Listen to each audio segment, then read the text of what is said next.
Bonjour les enfants, bonjour l'Afrique des libertés, bonjour à toute la jeunesse africaine. C'est papa. Yo yo. Who I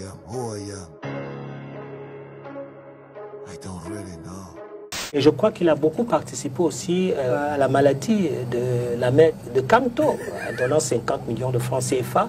Est-ce que vous avez des preuves de ce que vous avancez, André Beka? Le mec du R, la sardine, est entré dans son jeu efficace, son jeu habituel. Je vous l'ai dit, quand les gens n'ont qu'un programme, vous coincez au fond de la misère. Leur seul programme, c'est la diabolisation de leur adversaire le plus mérité, celui que vous aimez. Parce qu'ils savent qu'il faut qu'ils salissent. S'ils pensent que vous, là, vous aimez Maurice Kamto dans votre cœur, leur seul projet, ce sera de le salir. Pensez qu'en fait, ce n'est pas parce qu'un président a été élu que forcément il est légitime.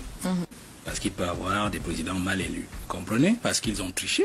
Ils ont corrompu le peuple. Ils ont corrompu la classe politique. Et même dans leur travail quotidien, le peuple ne se retrouve pas. S'il y a quelqu'un qui a volé l'élection et qui court après la légitimité depuis 2018, c'est Pomba. Donc il a peur de faire le parallèle avec Pomba. Il trafique donc la formule en elle-même. Il dit, ce n'est forcément pas parce qu'un président a été élu qu'il peut être légitime. Non. Même nous autres qui fumons en longueur de journée, on peut percevoir là où il y a le foutage de gueule. Non, la vraie formule, ce n'est pas parce que vous avez volé une élection que vous pouvez avoir la légitimité. Yeah! Francis Ngannou, showtime, baby! Le seul prédateur qui est là, c'est lui. Il a débarqué en soirée. Tout le monde donne le tapis. Tous les gens qui apprennent à faire le marketing, la communication, prenez des notes. C'est un showman. Et là, vous voyez, Francis Ngannou vient d'entrer dedans, dans ce cercle très fermé des gens qui savent faire le show. La France pousse la CEDEAO à intervenir. L'OTAN pousse la CEDEAO à intervenir. Bref, les Occidentaux poussent la CEDEAO à intervenir. Mais pendant ce temps, qu'est-ce qu'ils font? Ils évacuent leurs ressortissants. En cas d'intervention, qui va mourir? Les Nigériens, les Béninois, les Togolais, les Ivoiriens, les Sénégalais. Vous avez entendu un pays de la CEDEAO qui a dit qu'il va évacuer ses ressortissants? Non, ils vont pas le faire. Ils pensent même pas à le faire. Comme dirait MK, vous ne pouvez pas faire de politique si vous n'aimez pas les gens. Vous ne pouvez pas diriger. Vous ne devez même pas diriger si vous n'aimez pas les gens. La première qualité d'un bon dirigeant, c'est l'amour qu'il a pour son peuple. Bienvenue dans cette toute première édition de la Cour pénale internationale, les enfants. Bienvenue à la CPI. Faites entrer l'accusé. La Cour vous annonce aujourd'hui l'affaire numéro 238 opposant Madame Mani Bella, chanteuse internationale par la Pala Woman International. Et l'accusé ici, là, c'est Pepe Zoazoa, un blogueur qu'on aime beaucoup, très humoristique, mais un peu sonneur. Alors, c'est quoi le problème, Mani Bella? Qui dit qu'ici, là, on est à la CPI. Vous ferez mieux de vous lever et de parler. Mettez-vous debout avant de parler, madame. Nous ne sommes pas dans le tribunal ici, nous ne sommes pas dans un bar. De quoi accusez-vous ce monsieur? De quoi? Qu'est-ce que vous mettez dans diffamation? Vous savez, quand je te dis quelque chose, Samuel, je ne peux pas m'arrêter. Je serai toujours là pour te dire. Pour les étomoutons, il faut savoir que quand elle parle à mon frère. Quand vous venez mettre votre bouche là, ça me dérange beaucoup. Ça me dérange parce que je sais que vous ne l'aimez pas. Vous êtes des espèces de fanatiques, mais en fait, vous aimez vous-même. Parce que le nom des taux vous permet de régler vos frustrations. Les enfants, il y a cette lettre qui circule sur Internet. Et je t'avais dit, Samuel, que la première chose qu'ils vont commencer à faire pour te démontrer que c'est l'heure de payer les comptes, c'est quand l'heure du remboursement va venir. C'est-à-dire que la lettre est tombée. L'État du Cameroun dit que tu dois rembourser les 2,2 milliards de francs. Et c'est ça quand je te parlais de l'affaire, la chose publique. Tu vois, c'est la deuxième phase maintenant. Et les autres sont toujours en train de te bloquer dans ce mécanisme messianique et biblique qui te fait croire que il n'y a rien qui peut te toucher. Rien. Mais c'est pas vrai, frérot. Tu es sur la chose publique. Les plus grands que toi sont partis en prison pour la chose publique. Soyez bénis. Je suis l'évêque Jonas Chantal Ayolo Gaza. Je vais commencer par Étoile Chrétienne parce que vous parlez trop de Dieu là. Tu as expliqué à ton leader spirituel le phénomène Lord Kameni et il t'a encouragé pour que toi tu viennes maintenant encourager la petite Marie Bibi. Marie Bibi, je crois qu'on t'a envoyé pour aller étudier. Si tu trouves les 10 000 francs pour compléter les fins d'année sur Facebook, reste qu'à ça.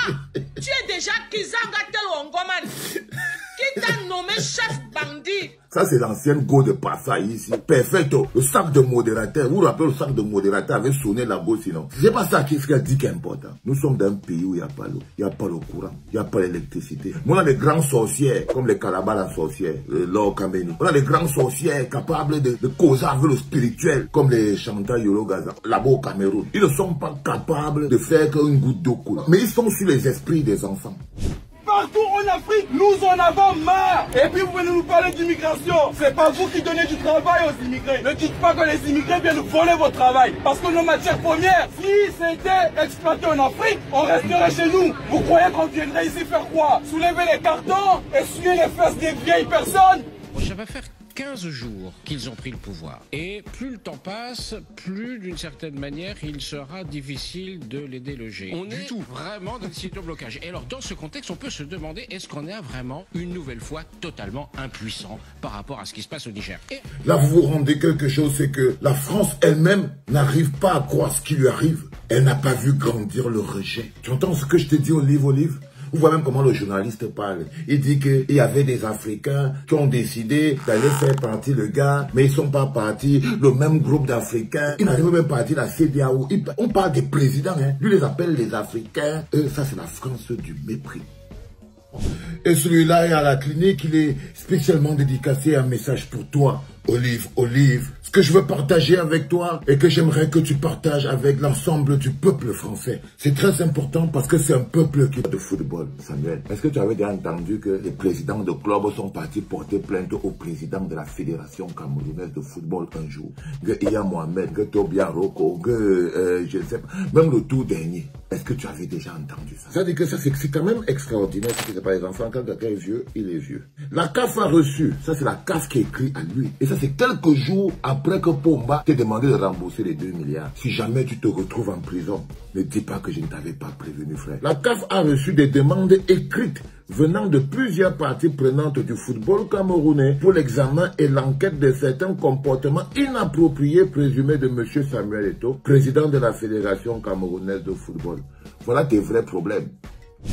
Bonjour. Lorsqu'on parle de l'État-nation, certains pensent qu'il s'agit d'une tautologie. Or, ces deux choses sont bien différentes et les deux ne vont pas toujours ensemble. L'État, c'est le côté organisationnel d'une population et la nation, le côté lien affectif des populations entre elles. C'était le docteur Aristide Mounou. Le diagnostic est clair. Vous n'avez pas d'amour les uns pour les autres. Alain Foguet en prison en ce moment est malade. Ce n'est pas seulement le système qui va le tuer en prison. Votre manque d'amour, votre manque d'empathie, pas pour Alain Foguet, pour le Cameroun parce qu'il ne s'est pas levé pour lui. Pour la chose commune. Peut-on construire un pays sans amour? Une nation? Non. Moi, Martin Camus, même, je ne savais pas que j'allais te revoir ici à la clinique. Mais te voilà de nouveau à la clinique. Donc, mesdames, mesdemoiselles, messieurs, aujourd'hui à la clinique, nous recevons monsieur Etienne Eto'o Pineda, le fils du docteur Dadis Camara. Et de l'autre côté, nous recevons Martin Camus Mim.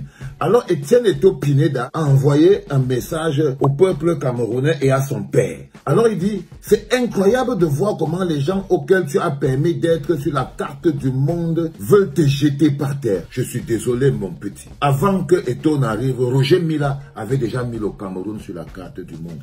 On dit chez nous, et je vais te l'apprendre, monsieur Etienne Eto'o Pineda, si ce que tu vas dire ne dépasse pas le silence, mon petit, tu fermes ta gueule. Après, donc, Etienne Eto'o Pineda a écrit ce truc, Martin, il arrive. Il écrit, fiston, tant que vous êtes là pour votre père, c'est la muraille de protection la plus sincère.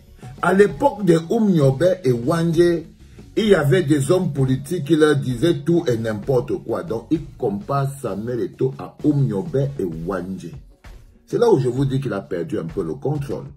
Quand tu regardes les gens qui sont aigris, jaloux, sorciers, des demoiselles, ce sont des jeunes. Ce sont des jeunes qui en veulent principalement à Samuel Eto'o. Ce sont des jeunes qui en veulent principalement à Cabral Libi. Ce sont des jeunes qui en veulent à Franck Biya. Ce bonhomme qui parle là, il ouvre toujours sa bouche. Oh merci papa Paul Biya. Oh, merci papa, Bargangala. Ce bonhomme qui est en train de parler là, que les jeunes. Lui, il combat qui? Valsero. Il combat Valsero, pourquoi? Parce que Valsero ne supporte pas Papa Pomba. Parce que Valsero est en clash avec Bargangala. Parce que Valsero ne respecte pas Nyan Fendi. Parce que Valsero, soi-disant donc, ne respecte pas les aînés et les pères. Les enfants, ce podcast est encore 2 fois beaucoup plus important. Ça va être une réponse à qu'est-ce qui se passe au Cameroun en ce moment. Pourquoi vous sentez l'air étendu? C'est parce qu'en ce moment, le Cameroun est en train de subir sa transformation. Et aujourd'hui, vous voyez, au Cameroun, il y a 2 courants qui s'affrontent. Il y a des foules et des populations qui sont toujours dans la déification, qui recherchent toujours le beau, qui essayent toujours de se mirer dans la réussite des autres, et puis qui sont prêts à tourner le dos à la vérité pour leur bon plaisir. Ce sont les populations. C'est pour ça qu'elles sont manipulables. Elles sont manipulables simplement parce que leur plaisir, on peut l'assouvir, le plaisir de la beauté. C'est pour ça que les populations et la foule sont manipulables. Mais le peuple accepte la dureté de la justice. Le peuple, lui, a soif de justice. Ça veut dire que même si tu es beau, même si tu es gentil, si tu es dans l'injustice, le peuple reste froid. Le peuple a soif de vérité. Quand le peuple recherche la vérité, le peuple ne s'encombre pas des émotions. Est-ce que vous avez compris, les enfants?